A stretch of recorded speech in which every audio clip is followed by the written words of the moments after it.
is Gilgeous-Alexander. McCollum staying with him. Spins, gets inside. Left-handed off the glass. Oh, what a sweet move. Giddy, tough spot. Backdoor. What a pass. What a play. And J-Dub picks the pocket of Trae Young. He'll take it himself. This is Dart. You're listening to the Uncontested. What is up, everybody? Welcome to the Uncontested Sunday Night Show, part of the Blue Wire Podcast Network, and proudly sponsored by Dave's Hot Chicken and Spark OKC. I'm your host on this Sunday night, JD Silva, not Jacob Niffen, joined by two fellas. First one, he's in the middle this time, Nick Crane. Number 12 again. Always number 12. And also joined by Tayler Peterson. Friends, the playoff feeling back. The frustrations, the excitement, the overreactions, the trash talk. Unless you're Nick, who only cares about his Dallas Stars and says it doesn't matter. How are your Stars doing, Nick? They're up 2-1. They won again. That big game yesterday. Yeah. What's to get round of the playoffs at this point? Identical. Second round. They've mirrored the Mavs. Every game the Mavs have lost, Stars have lost. Every game the Mavs have won, they've won. It's the same day every single time for all 7 games of the series. That is weird. Yeah, well, good luck to crazy. I don't wish that same luck to the crazy. That's all right. That's how it goes on a Thunder podcast. Before we get started, be sure to subscribe to us wherever you get your podcast. Leave us a 5-star rating if you haven't done so already. Follow us on YouTube, Twitter, Instagram, Facebook, TikTok, etc. Hang out with us in the live stream. Leave us some chat messages, some nice ones, preferably. No shit talking on a Sunday night, we hope. All right. Before we get started, boys, I figured we should go top 10 reasons why we're not angry at this series. No, I'm kidding. Let's talk about.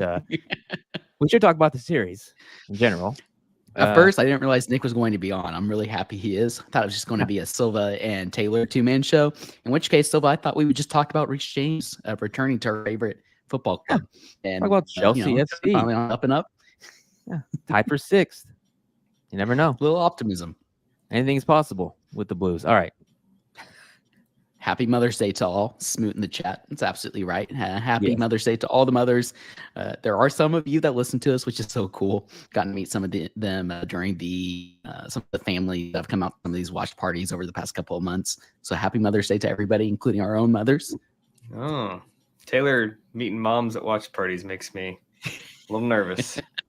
I'm a man of the people, Nick. All right. Basketball. We're between games. It feels strange. Specifically, we're right after a loss in the playoffs, which I have not personally, I don't think I've recorded after a loss yet. It's a weird feeling. I've been logging on here every Sunday night, every Wednesday, whenever, post games, and it's been awesome. And it was awesome for a month. They didn't lose for a month. So now we're back to reality. We're back to what every team understands in the playoffs is that you lose some games. Sometimes you lose because PJ Washington turns into Tracy McGrady, scores 27 a game. Things like that happen. But I wanted to get a general temperature check of the three of us here.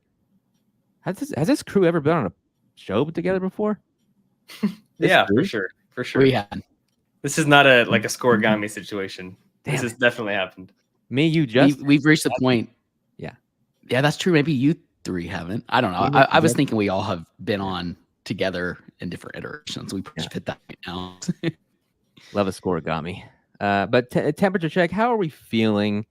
You can speak as a fan. You can speak as and Nick. You don't generally speak as a fan, but speaking as an observer, someone that covers the team. How do you feel about where the team is at right now? Should you? Are you feeling bad? Are you feeling kind of level-headed, just waiting for the next game? Taylor, why don't you give your perspective? I think Taylor has a good grasp on the fan base. Why don't you give the way you feel, which is probably a little more rational, and then why don't you maybe give some of the more extreme feelings just to capture the entire fan base in its entirety, and then maybe I can shed some different light. Some people will call it optimism. Some people will call it realism. Some people will call it whatever they want, but I'll give some differing perspectives based on that. I did enjoy the comments after, the game 2 loss, where there were some comments in the chat or comments on the YouTube channel after the episode where people were like, we needed Nick's sobering thoughts after that loss. And I thought that was extremely fair. You provide some really good context there, Nick. And I kind of feel the same way, I think, even after this game. Look, the Thunder, if they're going to win in 7 or win in 6, they're going to have to lose games. Even if they lose the series, like we knew it was going to be a battle. And so I think there's still some optimism to be I think we can get into some of the specifics, and we will this episode, but just for the reasons that the Thunder have lost in comparison to why the Mavericks have won, the Thunder still haven't played their best basketball, I don't think, really through the entirety of the playoffs. Game 1, you could argue they did, especially there in the second half. But as a whole, I think there's a new gear, and that's something that Mark alluded to, his post-game availability after Game 3, that they still haven't reached yet. And like I said, there's so much that goes into that, and I'm excited to break it down during this podcast episode. I still think they can win Game 4 in Dallas. There's a lot of different things that can go their way that didn't go their way in Game 3 and vice versa. And if they do, I mean, that's just it's a razor thin margin in the playoffs. And I think those things, those jump balls, those turnovers, the made and missed shots, like those can all go your way in a playoff game. And so for those reasons, I'm still pretty optimistic. I think the Thunder needs to stick the course. And I think there's some adjustments that absolutely have to be made. But as a whole, this isn't like a panic mode. They don't lose the series if they lose Game 4, right? It obviously gets very dim if they're down 3-1. But there's still a lot to be optimistic about, and the series is far from over. It's kind of where I'm at, Nick. Yeah, I agree. Like, do you want to be down 2-1 with Game 4 on the road? No, like it's not ideal. Not how they drew it up. Does that mean the series is over? No. Like I saw a lot of stuff yesterday that was like the reactions were as if the Thunder just got bounced. Game 4 tomorrow. We're recording Sunday, so the Game 4 will be tomorrow, Monday night, late one. They could tie it up 2-2, going back home, have basically a best of 3 series with 2 of those 3 at home, which is like a great situation. And I think pre-series, we all were saying 6 or 7 one way or the other in terms of like number of games to win the series. And I think Jacob even said straight up, split the first 2, split the second 2, and then it comes down to the final 3. Like it's shaping up that way. And it's easy to have like the roller coasters throughout it. Of course, everyone prefer to like sweep, go 4-0. It's far from over. If they lose tomorrow night and it's down 3-1, like it's likely over, but it's still not over, right? Like think about tomorrow night as like, if they win that game, the fan base is like flipped back on top. It's like everybody's happy again, Thunder winning it all. What I will say though, I don't mean this in like a rude way. What the fan base thinks doesn't really matter, because what I'm telling you, and I know Mark has a lot of, I don't know if you want to call him corny or like typical sayings that he has. It's like the 0-0 mentality and blank slate. Like those guys in that locker room, those guys in the locker room legitimately don't care if it's 3-0 or 2-1. They're actually doing the same things, the same mindset every single day. And so I think it's good perspective. Like while the fan base is like really down right now, the players are still treating the series as like it's still ours to go take. They're not moping. They're not thinking it's over. So just keep that in mind too. Like the fan base is down. I'll tell you, the players are not. They still think they're winning it. Like those guys are dogs. And if you're at that level of athlete, you always think you're the best and you're going to win. And they have all season. They've been the best team in the West. They've faced adversity. They've come back from, I mean, dude, even getting the 1 seed took like a miracle. You're telling me this team can't go win a couple games and get back on top in the series. So will they do it? I don't know. Like this is a young team that they've now been hit in the face a couple times. They're facing their first adversity. Not just a young team, but a young coach who's never done this either. It's going to take a lot. The odds are stacked against them, but literally all it takes is 1 win tomorrow. And these first 4 games, good or bad, don't matter at all. I did get some confidence. So I have 2 thoughts here, and I'm curious your thoughts as well. But Nick, to your point about the players and their maybe the general vibe of the team as a whole, yeah, it still seems very high. And I think the thing that gave me a little more confidence post game was listening to Shea, and somebody asked him and Dub, who were doing their post game availability together. They asked him about PJ Washington, and Shea just interrupts I can't remember who asked the question, but he just goes, PJ Washington. He goes, we've got to find a way to shut that water off, shut the faucet off. And he kind of sat with a smirk on his face. Obviously, PJ is a friend of his from Kentucky. That's part of it. But at the same time, he's eluding a lot of confidence still.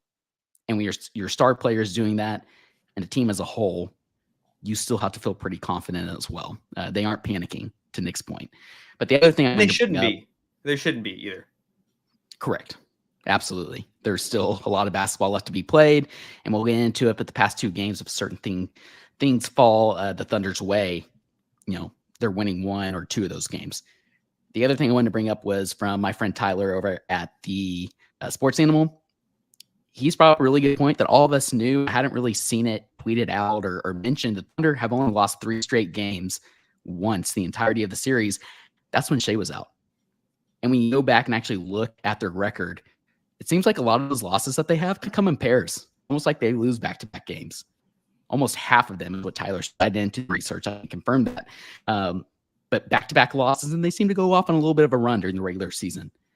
They aren't going to go off on like a big run. I'm not saying they're going to win the next 3, win the series. All of that to say is that this team, even though they're young, inexperienced, haven't been in the playoffs, they do know how to respond to adversity. And I'm going to say, it would surprise me if they lose game 4 coming up tomorrow. And one more piece, Silva, before you go. The other series happening in basketball right now don't have any impact on this series. But just look at the Knicks up 2-0 and the Wolves up 2-0. Like, those fan bases that were up were saying this thing's over, we're the best. And the teams down were like in a gutter. And all of a sudden, things have flipped. Like, that is the playoffs in a nutshell. And that it's a literal game by game thing. Like, the Pacers looked like the worst team on planet Earth the first 2 games, and now they can't miss. Like, they're all PJ Washingtons. Things has changed. That's how it works. And so, like, it would not shock me if this game went 7 and the next 4 games looked nothing like the first 3. Like, maybe the X factors and the players that got hot and the things that swayed the games are completely different things. Like, that's how this stuff works. So keep that in mind. Yeah, I think I'm feeling pretty neutral about all this. Also, the hardest part for me as a fan of the team is just waiting to see what's next, because the team, like we've discussed all year, they've checked every box we've asked them to check as fans and observers. They've checked every box, every piece of adversity that's come their way. They've been able to hurdle it and keep on moving. So this is the next step. And part of me is like, there's a good chance that they come back and tie this up. There's also a chance that, and this is touching on a point Tayler made earlier, they haven't played their best basketball yet. And I've thought about that a lot. And I've asked myself, will they play their best basketball in the playoffs? Will the youth, the inexperience, like, show its face here? J-Dub, for example, has been a guy that's not played his usual game. That could be for health reasons, but to me, you can see it in the decision-making where it looks like he's trying to take the perfect shot instead of taking the shots he took all year that he made and shot crazy good efficiency on. He's getting semi-open threes, catch and shoot threes that he took all year, and he's passing them up. He's making the same dribble moves he made all year, getting to those spots, and he's just not rising up. Part of that is because, and credit to the Mavs defense, their defense is really good, like really good. Even there's not a ton of big names, but they play a great brand of defense. He's been affected by that, I think. We saw it in game 1, though. He went off, and he was able to channel that a little bit, but since then, hasn't been usual J-Dub. Same thing for Chet on offense. I know we've all kind of been wanting more from him on that end. Defensively, he's been great. Like, the team suffers when he's not on the court. Like, I'd like to look up the on-off stats for him at some point to see what that's actually like. But eye test wise, like, he is so necessary. So I don't know. I'm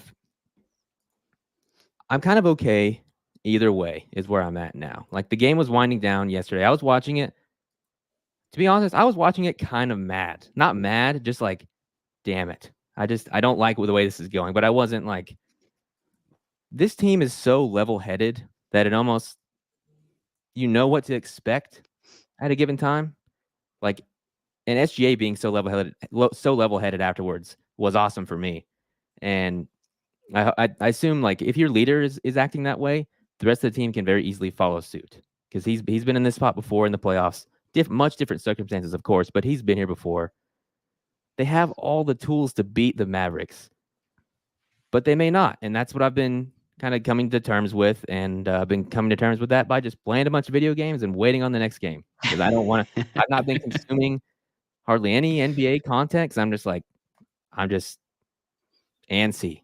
I'm not anxious. I'm not like mad But at ready. I think I tweeted that ready. out after last night's game. It was like, I'm ready to tip off game 4 right now. Yeah. You know, The waiting because like sucks. you said, it's going to be, the waiting part is what sucks about all of that. I think you hit on some really important points, Silva. I'm excited to break down, like, especially the Mavs defense and their rotation as we get further down to some themes. Yeah, I guess now, is there anything else we wanted to, like, we've talked about how we feel, and we've kind of talked about how fans should feel too. Like, this series is still alive. You know, are the Timberwolves still losing to the Nuggets by almost 20? Like, is that still happening? Like, anything can No, they happen. went on a comeback. Ant Edwards has been absolutely insane. Like you said, anything can happen. There was that series there at the end of the first half. They're still down 11 with 3 minutes left. But yes, he's been good. Yeah. I mean, And then there's that NBA, wild sequence at the end of the half where they got a steal, led to a Michael Porter Jr., I think, dunk, and then another steal, and Murray hits a half-court shot. Like, that's the place where you're right there. Yeah. Crazy. And the NBA now, with the talent in the league, is even more, if you're down a wide margin, you can come back. Like, teams go on 15-0 runs, 20-0 runs in the blink of an eye. And I feel like we're going to see that on a grander scale in the playoffs, I think, with 0-2 coming up, being up 3-2, stuff like that happening. So I don't know. I'm just trying to kill a bunch of time. I have that as one of my points for this series. Yeah. Is the Trying to runs. kill a bunch of time.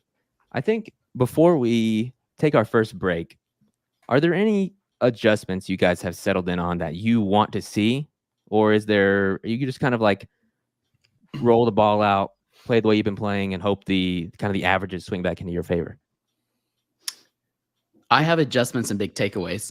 Nick, can I go ahead and start us off, only because Silva just led a perfect transition to one of my points? The stretches and runs of this series. You nailed it, Silva, when you brought up just like even other series, like the Nuggets and the Wolves, for example, this game going on as we currently podcast. Game 1, the Mavs went on a run in the third quarter. They cut it to 1 point, and the Thunder closed it out and won by almost 20. Game 2 was the inverse of that. Talked about that with our friend Dalton over at the Mavs Step Back. Thunder get up 3 in the third quarter. They go on a big comeback, and the Mavs close it out and win. Yesterday afternoon, almost said last night, the Thunder go on a huge run in the third. They lead by as much as 10, and then the Mavs go on a 16-0 run in a 4-minute stretch. The Thunder don't lead ever again, even though they are able to get to like back within 3 here and there. They weren't able to capitalize that huge 16-0 Mavericks run. Shea was held to 3 of 12 the last 20 and a half minutes of the game, while Kyrie had 14 points, 6 and 9 from the field in the last 20 and a half in the same span. I mean, that'll do it right there. PJ Washington was incredible again, but I think had like 2 points in the fourth quarter. It's just off the top of my head. It's a game of runs, right? And that's something that the Thunder are going to have to be able to adjust to, sustain those runs and that momentum, especially when they're on the road. I don't think they've done a particularly good job of that. I think that's where we've seen some of their inexperience and youth show this series. Adjustment wise, what I expect. I don't know if this is what Mark will do. What did he say? Flashing? Yeah, I did. I thought that was lightning. It's doing it again. About to go out. I think that at some point, so the theory to this point is very much suffocate Luka and Kyrie, make the role players beat you. It worked in game 1. Has not worked in game 2 or 3. I still think they're going to try that to start against the Mavs. I don't think they're going to have like all of a sudden game 4. It's going to be like no more doubling of Luka. Or I don't think it's going to be more like, I don't think it's going to be any less of that game plan, but I do think they might like throw more wrenches in there or like randomly in the second. Oh gosh, the Smoot's comment. Smoot. Randomly and like in the middle of the first quarter, they'll like stop doubling Luke, and all of a sudden like that pass to PJ Washington that normally is like a late contest is like, oh wow, they're actually guarding it this time. I think they'll throw different things. But I also think that if by halftime of game 4, if the role players are still beating you, you have to just make that switch, like full stop, like come out in the second half. And it's like, we're going to guard all 5 guys like they're capable of scoring. And if Luka beats us, Luka beats us, but the role players are beating us in the first half, kind of a thing. I think that's a good way to think of it, because what their plan thus far. Nick is cracking me up. I know. He just left the stream to go mess with his Stop looking at horror it. movie light. I couldn't stop looking at it. It's still happening. The ghost so of Luka funny. Doncic. That's so funny. So the Thunder's game plan has, for the most part, worked. Like Luka has not Right. been that. Has not been Luka. Obviously, he's hurt, but he has not been the usual Luka. Kyrie has been limited offensively. I'd like to say in some part because of their game plan. And like we said, like in game one, the game plan worked. So yeah, Nick, you're totally right. And second half, if they're down and that game plan is causing PJ Washington to, if PJ has 23 at half or 19 at half, something like that, like that's when you empty the clip, for lack of a better term. Like you try whatever you have to try. I don't know what that is. It's probably not like bring Gordon Hayward in. It's probably, I don't know. I don't know what you do from a rotation standpoint. Maybe it's just defensive coverages you change. I can't. So I have this as one of my points. Player. I don't know. And I have an overall like rant. I'll save it. I'm not sure now is just coaching as a whole, because it's like the Thunder lose 2 straight and all of a sudden Mark's not making the right adjustments and he's inexperienced while Jason Kidd's making all these correct adjustments. Like, is he really? Again, a long rant I have for a different time, or maybe later in the podcast, maybe a different podcast this series. But one of the points I had there when I was thinking about the coaching is, how do you adjust to a PJ Washington, or even further, like the slow starts that the Thunder have had? The Thunder have been down, especially these past 2 games that they've lost early on, and they're trying to claw back. That's something else that Mark mentioned in his post-game availability, I believe last night, or maybe it was during his practice availability today. I can't remember. Regardless, you can't. This can lead us down to a Josh Giddey conversation. I don't mean to do that. I just think that there's a way that you can adjust to that. It could be a big adjustment that Mark makes. You can do that in 2 ways. Really, there's 3 players you can play. 3 different ways you can adjust to this. One is trying to stop the Mavericks from becoming super hot. That's the one I want to start with, because I think that transitions perfectly to what you guys were talking about in stopping PJ Washington. You insert Case and Wallace into that starting lineup, or just the lineup with the starters, even if it's not like at the beginning of the game. That allows Kaysen to be on Kyrie. That allows Dirt to be Luka. And that allows Jada to be on PJ. So you can try and stop the Mavs from being so hot from outside and play them that way. You can go the complete opposite way and substitute Isaiah Joe in, which throughout the season, he's being guarded by bigs and it's not working. That's usually the substitution we see. But Isaiah Joe's a great, that still leaves like the PJ Washington opportunity, right? For him to continue to get hot, or a THJ, whoever it may be. Or you could play it in the middle. And you can go with Aaron Wiggins, which is what we've seen so far this series, where he can do a little bit of both. But I wouldn't mind seeing that earlier in the game, if not to start the game, just because I think that can kind of help you not find yourself in such a big hole heading. I mean, I know at halftime they were up like 1 point, but still, that's something that Mark already mentioned. And so you guys talked about the PJ Washington. Like, do you make that adjustment? Do you let these role players beat you? I think that's a tactic that the Thunder will continue to employ, but at the same time, you have to adjust at a certain point. And I think those are 3 options you can utilize there. Well, so think about PJ Washington. He is a bigger wing kind of combo forward, like probably more of a 4 than a 3. I know this is Oklahoma City in a nutshell, but all the guys you just mentioned are more like guards, or maybe like a little bit bigger, like guards that play on the wing, like Wiggins. PJ also thrives on physicality on both ends. Like, I'm not knocking the guy defensively. Like he's kind of a hacker. Like he fouls a lot. It doesn't get called. Not like, now I'm not talking like the foul, like the guy goes to the rim and hit him on the arm, but like when he's guarding a guy and he's like fighting through a ball screen, like he's the guy checking people and like bumping them off their spots and playing a little. It's just kind of his game. He's just like a dirty, nasty defender, which is like what every team wants. It's not a bad thing. It's a compliment. But he's pretty big. He's strong. He's tall. I don't think this is a guy you played, you match minutes with for 30 minutes a night. But I just keep thinking like the Thunder kind of have a guy that's dirty, nasty, physical, the same way in Kenrich Williams, that actually has the size and the physicality to like match that. I mean, I know Kayson's a great defender. I know Wiggs and like J-Dub are guys that could defend, or even Isaiah Joe, but maybe try Kenrich for a few minutes and just see what it looks like. That so weird was a sub. That was a sub bullet point I had under my coaching thoughts. I don't know Sorry. when they Go ahead, do Silva. try it. They're like, part of me thinks that they've seen stuff in practice, or they've seen things throughout the season that has made them like lose faith in Kenrich, or what? Because he was such a pivotal part of the team last season. I don't know where that's gone. Like the Kenrich at the 5, that was that was the best lineup last season. I don't know why they haven't seen that. Obviously, Kenrich has not been who we thought he would be this season, from a shooting standpoint, scoring standpoint. But that player is still there, and maybe that's your, break glass in case of emergency type of player in here. Yeah, add some physicality, add some. Nick, whenever you said this guy's a hacker, for some reason I thought like computer hacker, and I was like, oh, he's going. This is a bit. This has got to be a bit. No.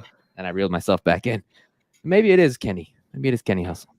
I'll be wearing the shirt if it is him, and he saves the day. Yeah, that's right. I'm not saying he should start, but I'm saying if Kenrich played 3 minutes in the first and 3 minutes in the second, that just so happened matched PJ's time on the floor, I think that would be a good thing to do. And tell him, hey, bro, you got 6 fouls. You're not going to play more than 50 minutes tonight. Go out there and just muck it up. Like PJ's going to be coming off. That's what the Mavericks are doing. Yeah, he's going to be coming off like a pin down to get an open 3. Like check him in the shoulder, like bump him off his path, like bruise him up a little bit. Like do the things that he does to the Thunder on the other end. Really glad you guys brought this up because this is a big point that I wanted to mention. And like I said, I had under coaching. Kenny has been a part of many of the best Thunder lineups when you look at stats over the past 2 seasons, including this season. I understand that he's not shooting as well this season as in the previous couple of seasons for the Thunder. And I also know that he's played a lot at center. But when Jalen Williams goes out because of an ankle injury there in that first half, and thankfully he came back, that's something we obviously have to monitor. But you bring Gordon Hayward in, who fell out of the rotation game 3. But that's who you go with instead of Kenrich. I just don't understand it at all. And like, I think the key thing that Nick mentioned there is he's one of the few guys on this Thunder team with all the physicality in this game. I understand that they're being called differently game by game. There's a lot of touch fouls. Sometimes there's not fouls. Kenrich Williams is perfect for that. I just don't quite understand it. Like, you could argue that the Thunder are viewing this as playoff 1 or like era 1, a current iteration of the Thunder team competing in the playoffs. And you want to get some more data points on guys like a Kason Wallace and some of these younger guys. But then why play Gordon Hayward? It's contradictory. So why not give Kenrich Williams a chance? He does not have to play center. He does not have to play small ball center. Play him alongside J. Will. Play him alongside Chet. So I don't understand that as well. I really hope we see some Kenrich here in game 4. I keep saying that. It would be really nice if Gordon Hayward was Gordon Hayward right now. Would be really nice if you had like a vet that knows how to score 18 points when you need him to, can play defense, pass. Wouldn't that be nice? Right about now. But he's not. So why are you not going back to your old reliable? That's what I don't get. He needs to be on the bench. Yeah. All right. We could take a break and then go through give some hot takes for tomorrow's game, or just in general, whatever you want. Be right back.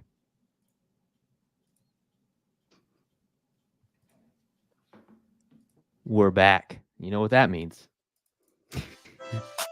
The East Hollywood pop-up sensation turned fast casual superstar Dave's Hot Chicken is now serving Oklahoma in Bricktown, Edmond, and coming soon to Chisholm Creek. Their mouth-watering sliders and tenders are offered at 7 spice levels, ranging from no spice to Reaper, which I will never try. Each piece of hand-breaded chicken is spiced to order using a blend crafted specifically for its heat level or no spice at all, along with sides of house-made kale slaw, creamy mac and cheese, and crispy seasoned fries. And try the new Dave's Not Chicken, cauliflower slices that taste just like Dave's Hot Chicken, but they're not. Visit Dave's Hot Chicken in Bricktown right next to Fuzzy's Taco Shop before or after the next Thunder home game. All right, boys, it's time for some hot takes. What do we got? This is like the most this might be the time for the most desperation-filled hot take of the season. TP, you go first, bud. Oh boy, I'm still struggling trying to decide between mine. How's this for a hot take? Uh-oh. Well, no, that's not a good one. It's going to go something with Shea. But that's not super hot. Like, we're kind of expecting this from Shea. Another point that I have, we haven't quite seen this Shea takeover yet, although he's had like 31 plus games in the playoffs. Guess I'll go, my hot take is going to be a rotation tweak. And I think Josh plays less than 6 minutes in 4. Good grief. Again, that's just firing off the top of my head. I really don't have a good one. There's almost no chance it doesn't start. So that would almost Right. indicate a really rough first few minutes for Josh, which is probably not a good thing. So your hot take's actually a bad thing. Not the normal Tayler we get. I mean, it could be a good thing because it could have forced an adjustment that should have happened at the beginning of the game. Perhaps. I'll go Chet defensively. He's already been like one of the best rookies in recent history on that end of the floor in the playoffs. I think that he will notch 10 stocks in game 4. Holy 10 stocks. I think it's going to take... That is a lot. Like, it's a lot. And this segment is called Dave's Hot Chicken Hot Takes. You're right. You're right. If I said 4 stocks, you would say that's not very hot. So I think that in the playoffs, you look back at every game and there's like something that sticks out as like, man, without that, this team wouldn't have got that W. I think that 10 stocks is so disruptive defensively.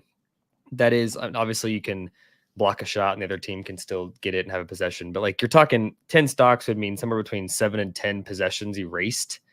And if in the playoffs teams are getting anywhere between, I don't know, 95 and 110 possessions, like that's significant. That's like 10% of their possessions are erased by a Chet Holmgren stock. I love that. I'm probably going extra hot. It's telling that I'm not saying Reaper though, because Chet could. He has done it. Not in the playoffs. He has done it though. Also, Tayler, I'm giving Correct. yours. I don't think I gave yours a spice level, Tayler. I'm going hot with yours as well.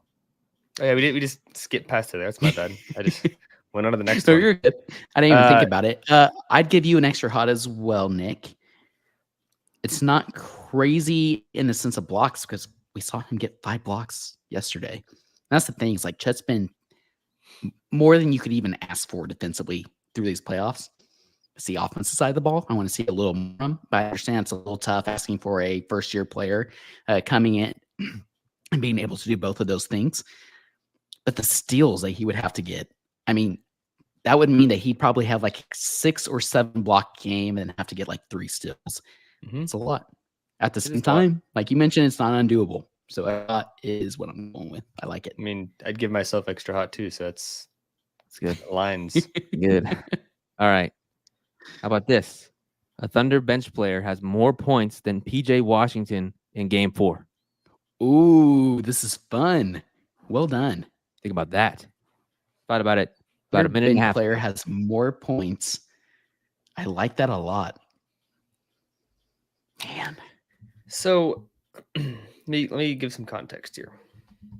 I think it's important. I think that a lot of maybe Thunder fans that aren't super plugged into regular season basketball or like don't watch non-Thunder games. PJ Washington, just again a data point, in the regular season, averaged 12.9 points a game across 2 teams. He averaged almost 14 in Charlotte, just over 11 in Dallas. He averaged roughly 11 in the first series for Dallas. Like there's a large sample size of data that suggests he's about an 11 points per game kind of guy in a Dallas uniform. That makes me want to go punch myself in the head after the podcast is over, by the way. Like, if you look at his game logs for the playoffs, like just this year, against the Clippers, he had 11, 18, 10, 10, 2, 14. Then he had 10 in game 1. It's just these last 2 games. I think it's like the recency bias, like PJ Washington, Thunder Killer. It's been 2 games. Like, it's been 2 games. He's been like really not that great other than that. Like, if you look at the, what is that, 7 games before this last 2 game outburst, he's averaging 10.7 points. Again, sample size, 11 point per game kind of guy. So knowing that, I'm actually not going to give Silva that hot of a take. Like, in the moment, recency bias says like, holy crap, no way. Mhm. I'm going to give it like in between medium and hot, because history suggests that PJ should be having an 11-point game over the course of a 6 or 7 game series. Why not tomorrow? I was going to go hot, and Nick, I was going to bring up something that you mentioned. You haven't gotten to mention it on the podcast yet, and you just alluded to it, but you mentioned it on Bleacher Report when you and Jacob went live. And that is PJ Washington. You look at his average, you just mentioned, 11 points per game with the Mavericks and about 14 points per game with the Hornets. Yes, he's always killed the Thunder. It feels like even the coaches and players have alluded to that when he was with Charlotte. But you look at his box scores, and it's like at 2 points in one game, 20 in the next game, 5 points in the next game. There's no consistency there. It's not like he's scoring 11 points per game, 11 points in every single game. I think we've seen that. I think that's the reason that the Thunder have guarded him like we've seen, because that's not going to hold up. Just like the fourth quarter of yesterday's game, right? We only scored 2 points or whatever it was. I'll get a hot Silva, but I like it a lot. I think that's really relevant to the series. I think that goes back to my comments around, like, I don't think Mark changes his strategy a whole lot and like make the role players kill you in the first half of tomorrow night's game, because like every data point, analytics output, measurement, whatever you want to call it, would suggest that PJ actually should have had a bad game in game 3. Now it's probably saying like, sound the buzzer. Based on PJ Washington's career scoring output, he should not have a 25+ point game in game 4. Could he? Hell yeah, he could. But I think that just because he's had 2 good games in a row doesn't mean you change the way you guard him in the first half of game 4. You may, again, throw 1 or 2 at him that's like, oh, wow, they actually guarded me hard that time. Or, oh, wow, on that screen, they actually rolled with me instead of like dropping and leaving me open. If he kills you in the first half, then you adjust. But every data point on earth suggests that what PJ Washington has done these last 2 games is not sustainable. Can you each give me one name of who you think would score more than him tomorrow? That is exactly what I was going to ask. Silva, you're first. This is your take. Oh, you threw it right back Look, on you. the Thunder have gotten great production from the bench in terms of especially defensively. But since Aaron Wiggins went off the bench offensively in game 1, don't quite see that yet, that scoring output off the bench. Isaiah Joe, you could argue yesterday. I think he should have had more minutes than 19 minutes. But yeah. How about who's that player? How about Cason Wallace? What about that? Scores more than 10. What's Cason averaging on the season? Do you guys have that? Like 6.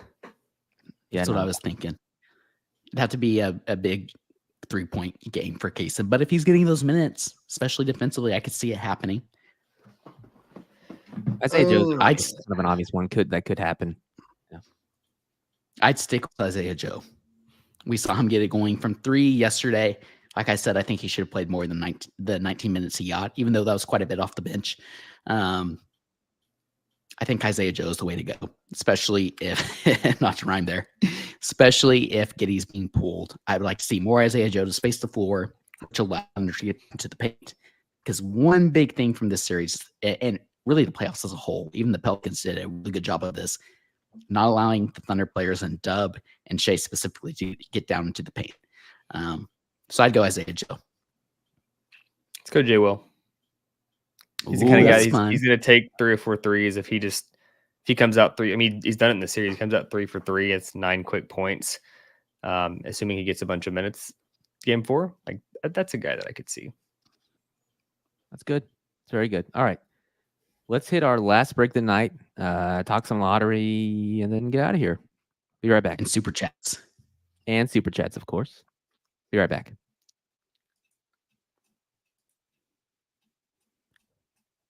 All right, we're back. What the hell happened in the lottery? Atlanta got the number 1 pick with a 3% chance. Let's go. That's so sick. Detroit. That is crazy. I'm so sorry. And rest Talk in about peace. bad luck. Worst season in Pistons history, and they end up with the 5th pick. That's Brutal. why they had lottery reform back in 2017. Yep. That's exactly why. Brutal. I think it's great for the Hawks. That's a franchise that needed something. Like, yes, this isn't the draft that has like a Wemby or some guy that's like a bona fide franchise face. But you could see a path where Atlanta swaps DeJounte Murray in a package for something that includes Brandon Ingram, for example. Just like positional swap, like both guys are, kind of borderline, just below all-star guys. And then they bring in Alex Sarr, and all of a sudden you have, and they could also trade Trae Young. But let's say they keep trading. You got Trae Young at the point. You got BI at the wing. You got Alex Sarr, who's probably not going to be a great offensive player. He's kind of like Chet. Like he's going to be an instant defensive impact, but might take a little bit on his offense. Then you got Jalen Johnson, who's a rising guy that wouldn't shock me if he's like a 20-point per game kind of guy next year at the 4. You bring in an off-ball guard, or you draft another off-ball guard, or you make another move. Like all of a sudden you have a rotation that's interesting. Like they're not a contender, but they're also all like young. Like Trae's still young. Brandon Ingram in this hypothetical is 26. Sarr's young. Jalen Johnson's young. Like that's a team that if they can continue to make the right moves in 2 or 3 years, you wouldn't be shocked if they were like the 5th seed in the East, So it just like breathes new life into them. Does it work out? I don't know. But I'd almost rather it be someone like that than like the Spurs. They get another first round. It's like It's more interesting this way. It's interesting, and I think that's it. The league does not rig the system, first of all, but it does make you appreciate how the lottery works, because the teams that actually tried somewhat still can have a chance. I liked what Sam Vecini said. In such a crazy draft where consensus is all over the board, not just big boards, just in general, somebody like Atlanta gets the number 1 pick, who had a 3% chance to get that pick. And Houston's in the top 3, which wasn't necessarily expected. That makes it so much more fun come draft night. I'm fascinated by what Atlanta does. Like you all mentioned, Alex is a great fit. Really, he's a great fit for a lot of these teams at the top. But does a team, for example, like a San Antonio or a Houston, try and trade up and get an Alex Sarr because they're worried that somebody else is going to try and trade up and get him there? Do we see Atlanta go a completely different way and trade a Trae Young, one of those picks that they have, and try and get a win-now player to fit with Murray, or vice versa? Maybe it's Trae they keep and Murray they trade. Fascinating. The other team I thought that was really interesting come lottery time is San Antonio. No, they didn't win the lottery getting the first pick, but they got 4 and 8. What do you do with both those picks? I think traditionally, if you look at the Spurs, they would use those and would try and just draft young prospects to build around Wemby and kind of fit that time frame. But at the same time, you're in such a unique position because Wemby is such a special generational talent. Do you trade 1 or 2 of those picks to try and start to win now because you have Wemby? Like, that's another fascinating team that I found. I think the problem with that theory is there's going to be a lot of teams looking to sell their lottery picks. Not only is it a weak draft where I don't think, like Houston, for example, is another team that like shopping their pick, probably pick 3 in this draft. I don't know how much it actually gets you versus like pick 3 in last year's draft, like where there's more of a good feeling from GMs around the league that you could maybe draft a cornerstone guy 3rd. This draft, you might be more drafting for like a complementary piece. It's like your 4th or 5th starter. Could they become stars? For sure. So that already deplenishes the value a little bit. But then also if Houston and San Antonio and OKC and all these teams are trying to trade their picks, then the market's saturated with sellers. And then all of a sudden, nothing's of tremendous value. So I agree with you, Taylor. I think the Spurs probably used the pick. Like, I think Nicola's the point guard at 4 that just like makes the most sense for them. They didn't really need number 1, to be honest. Like, I think the guy they wanted to draft is going to be there at 4 regardless. I don't know. I think for OKC, like Jacob is the king of trade up for the guy you want. I think this is the draft you can actually do that. I agree. I also think about Washington at 2. They could really kind of muck things up for the Spurs if they take Topic at 2, and then things become really interesting. Again, just really fun from a non-Thunder perspective, an NBA fan perspective, how this lottery played out. I feel this. I honestly did not know the lottery was going on. Like, I knew it was today. I did not know when it was happening. Didn't know what. All I knew is that Shams dropped the top 4 odds on my phone randomly today. And then that spoiled it for someone in one of our group chats I saw. I forget who that was exactly. But yeah, it was kind of nice, like, not being that concerned with the lottery because I've been so locked into the odds last few years or so. It was nice. It was just like, oh, cool. Atlanta got the number 1 pick. Moving on. And, the Thunder got the classic 12 spot. I don't know. I also could not tell you who could be the top 4 in this draft. Like, I have some ideas, but it's like, okay, Alex Sarr, I don't know. Beyond that, I don't know. It feels like it could be a lot of different guys, and that's interesting. Also, probably sucks if I don't know how excited I'd be if I was like a Wizards fan. Like, we finally tanked. Here we are. I don't know who we're gonna get from this draft. Like, I don't know who I'd be super excited for. Like Nick said, I don't think this draft, from the little I've read, it's not like this draft's gonna be a total stinker across the board. Like, you can still get good players. It's just not like the high-end superstar talent at the top. Like, the big swings don't seem to be there.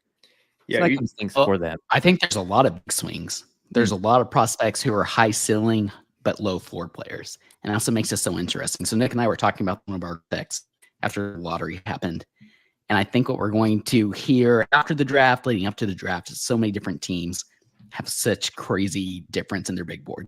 So you're going to see a lot of movement, I think, because you could have, like I mentioned, a team wanting to trade up to try and get Alex Sarr because they view him as the top on their board, but maybe Atlanta doesn't view that as the case. I think that's going to be the case all the way through really the lottery in the first round.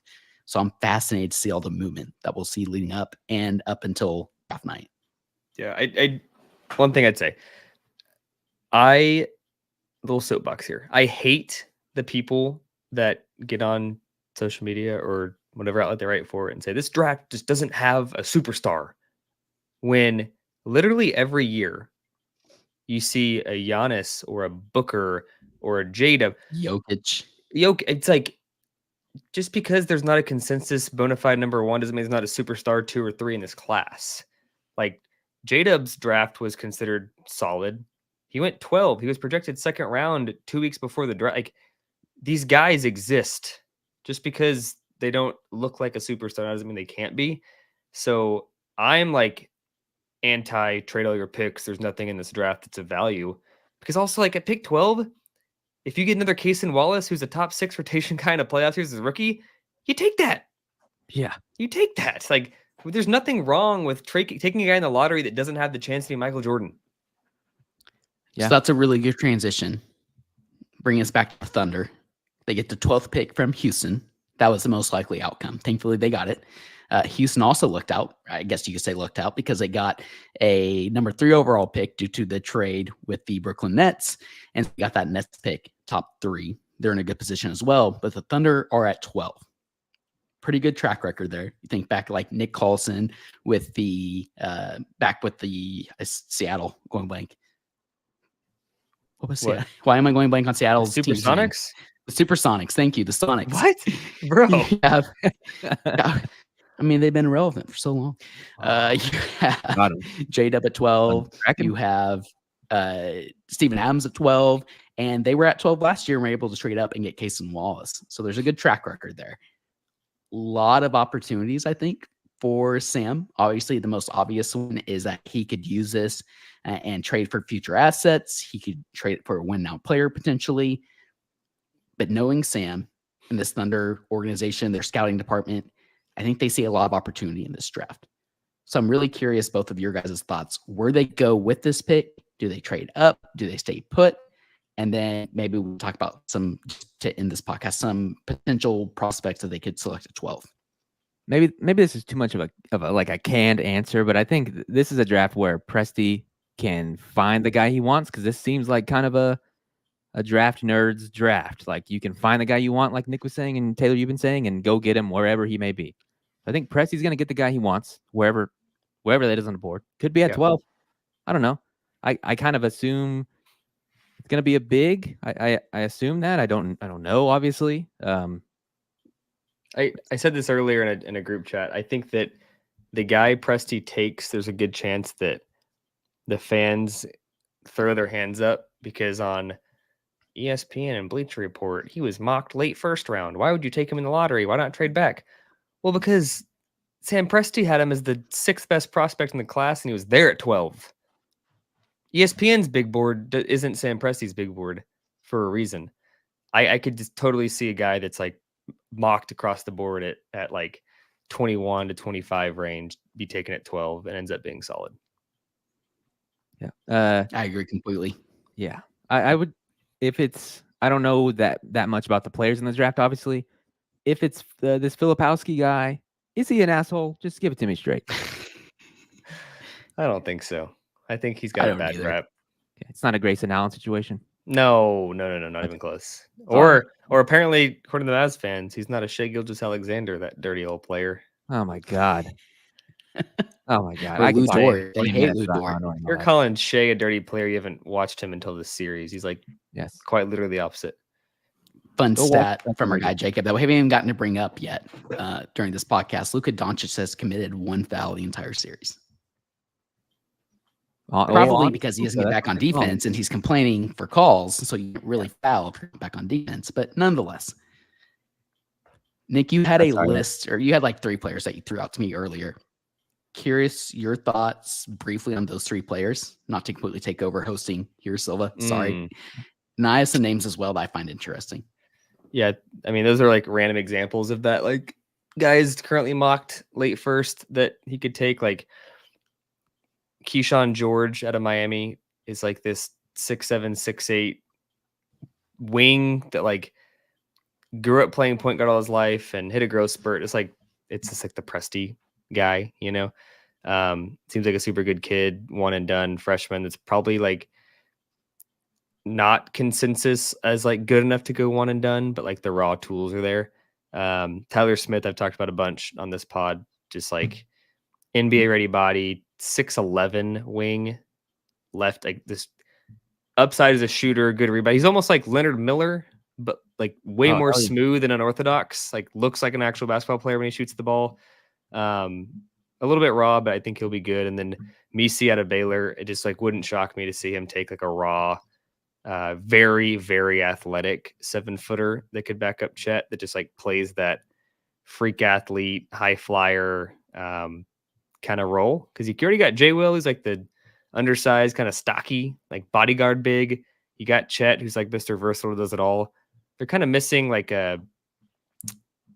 I'm not going to compare him to Bismack Biyombo because he's like 6'8" with a super long arms. But like that high flyer, that like power big. Yeah, exactly. You just throw lobs all day and blocks a bunch of shots in transition. Just like the energy guy, and that's who he is. But he has upside. He's like super raw.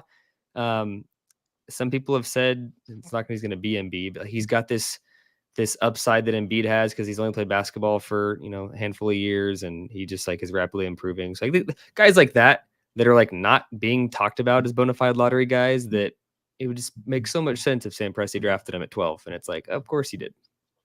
Hey, Misi's an interesting one. If Presti drafts him, we can come back to this clip. We can clip out that segment from Nick and run it across. And say that he was all for it. Thing about Misi, he is very raw, but he doesn't possess much playmaking ability. Still learning how to get to his own spots and score. And it doesn't fit a ton. At the same time, I'm going blank on this player's name. But there's he was a late addition to the NBA draft. He's a center out of the NBA Academy in Africa. Super raw, very similar, but possesses a lot more upside, I think. Yes. Mm-hmm. That's a fascinating one. I could see Presti being interested in taking. That would be a mega swing at 12. Mega. Oh yeah, but I'm not even talking 12. It'd be a trade back, or it'd be like going to get back into the second round. Jalen Tyson's a really interesting one out of California. He's kind of like a wing. I think he's listed at guard, but he's a bigger guard / wing.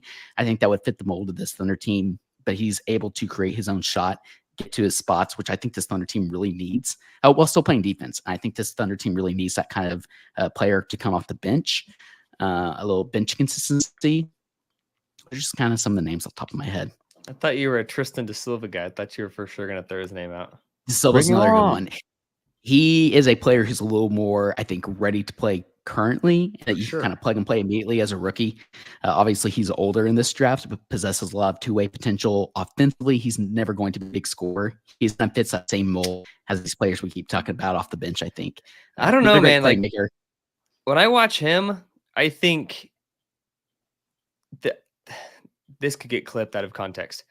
What Keegan Murray does right now, like Keegan Murray's ceiling is super high, but what Keegan Murray has done to date, where he just like his like fourth option, just shoot a bunch of threes, play good defense, doesn't like get out of his comfort zone, just like catches and shoots when he needs to. That's De Silva. I think that's what he does. He reminds me a lot of the very young, complimentary Keegan Murray role. I like that. Interesting. I didn't think he was quite as good of a shooter from outside, maybe as Murray. Hell yeah, he is. But he has the percentages. He's a damn good shooter. I also could see this being a draft where Presley sees a lot of opportunity to trade up. And again, it would not surprise me because the big boards for teams are going to be completely different than the big boards we're seeing on ESPN and the Ringer, etc. But if a guy like a Ron Holland, it would not shock me if Ron Holland is just picked at pick number 2 or 3. And honestly, I think he probably should be. Should be. But if he falls to like 5, 6, 7, and Presley trades up to get a Ron Holland, I would be unfair. Ecstatic. That's a good segue into. We can talk through our super chats really quick. We have 2. One of them is about the draft. I thought it'd be a good time to rope this in from David Skelton. So say you're at 12 or just wherever in the draft. Do you take Cody Williams or a beefy big? I think my answer is C-Dub, if that's what he's being named. It's Cody Williams. I think it'd be a fun storyline to follow, like Jalen's little brother. I think he'll also be really good too, like brother aside. The problem with the beefy big, two problems. One, there's not many of them in this class. Like Klingon is a super beefy big. Outside of that, like the other bigs that are being mocked outside of Edie are like the skinny modern mold, which is like almost what you'd prefer. I wouldn't hate Klingon in Oklahoma City. A lot of people are anti-Klingon. I think it'd be awesome off the bench. So outside of him, I say C-Dub. I still probably would take Cody over Donovan regardless. The other problem is with a beefy big. Somebody today, one of Tayler and I's buddies texted, draft somebody that can get 15 rebounds a game. The problem with that is most of the guys that can get 15 rebounds a game can't shoot, which is the entire predication of Oklahoma City's offense. It's the reason they didn't trade for Andre Drummond. Like, sure, you could hire a guy that gets you a bunch of boards, but when he kills your floor spacing and your entire offensive scheme is out the window, the boards don't matter. So it's hard. If there was a beefy big that could shoot threes in this draft, Sam Presti would trade all the picks to get him. He just doesn't exist. That just like is not a thing in the basketball universe for the most part in general, outside of a couple of guys like Jokic who are just untouchable. Correct. I also think about the playmaking ability and those bigs' ability to be able to grab the board and push the floor in transition. None of those fit that mold. And the other big thing is the other side of the ball. Those guys who are grabbing those 15 rounds that we're talking about. Honestly, Klingon does fit this part of it.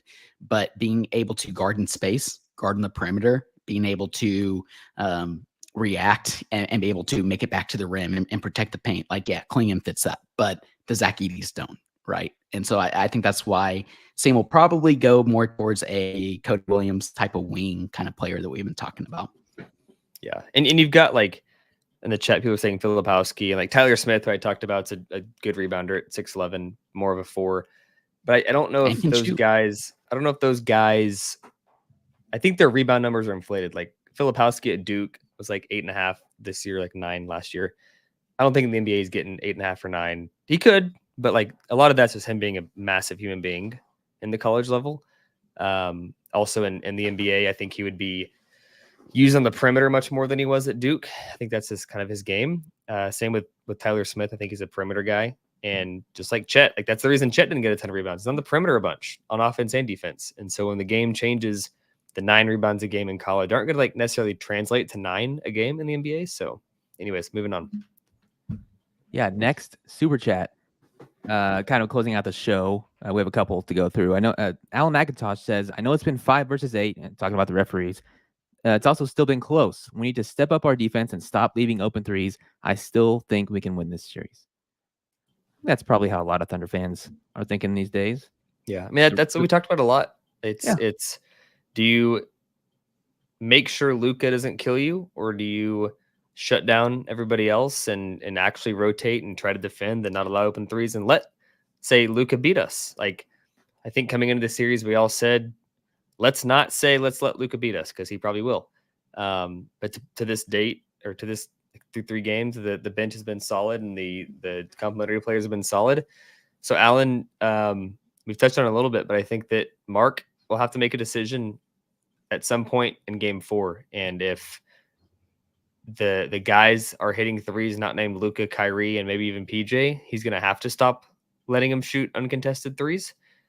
But I think the Thunder believe that in the first half of this game, and maybe the entire game, they're not going to be hitting at the rate they have.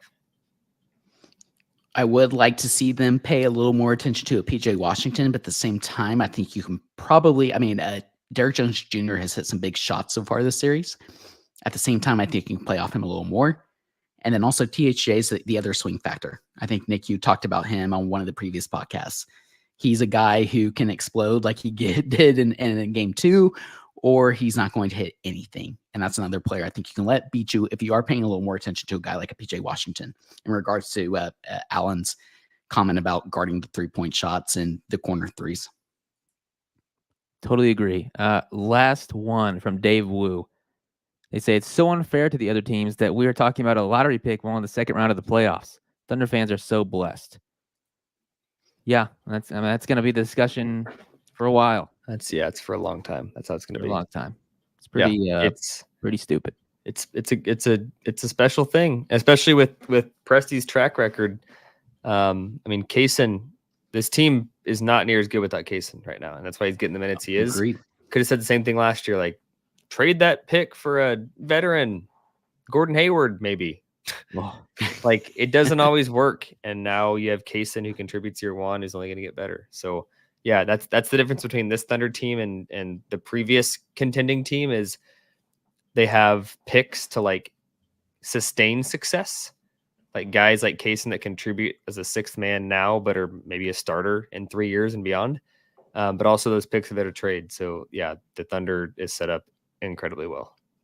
You can use those picks as currency, but also looking ahead, when J-Dub's on a max contract, Shai's on a max contract, Chet's on a max contract, the budget gets pretty tight, and you're able to draft a Kaysen Wallace, or maybe it's a Silva in this draft, whoever it may be, who you can bring in and play immediately.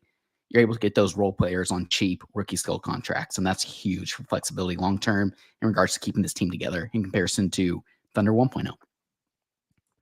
Tristan Da Silva, related to Jay Da Silva? I think it's the same guy. Could be the same guy. Am I in the NBA? Am I about It's your alter ego? You would have to buy that jersey. Oh, Yes. Immediately. I want it. And that's why I want it so badly. We'll see. All right.